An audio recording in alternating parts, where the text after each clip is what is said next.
Read the Old Testament. Good morning, Pilgrim. Good to see your face this morning. Wish I could. Wish I could at least have a cup of coffee with you every morning. Talk about things of the Lord.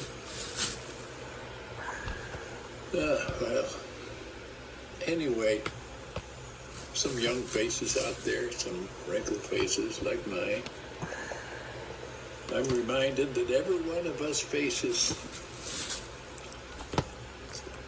is going to spend some time confused, spend some time in chaos in our lives. Maybe for you it's a busy home, a troubled workplace, or just the noise of your own worries and fears. In these times like these, many of us wonder how can I hear God's voice in the middle of all this din? Well, this morning I want to talk with you about how to hear God's still, small voice when life is anything but quiet. Let's begin with a story from the Old Testament, a story you heard before. Elijah.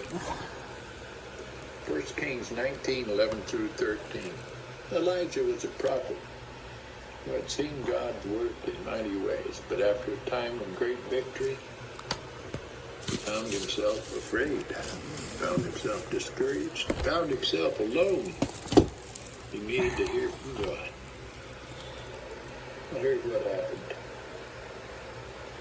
And he said, "Go out, stand on the mount before the Lord." And behold, the Lord passed by, and a great and strong wind tore the mountains and broke in pieces the rocks before the Lord. But the Lord was not in the wind, and after the wind an earthquake. But the Lord was not in the earthquake. After the earthquake a fire, but the Lord was not in the fire. After the fire the sound of a low whisper. And Elijah heard as he wrapped his face in the Lord. The entrance of the cave, and behold, there came a voice to him, and it said, "What are you doing here, Elijah?" Well, Pilgrim, God was not in the wind,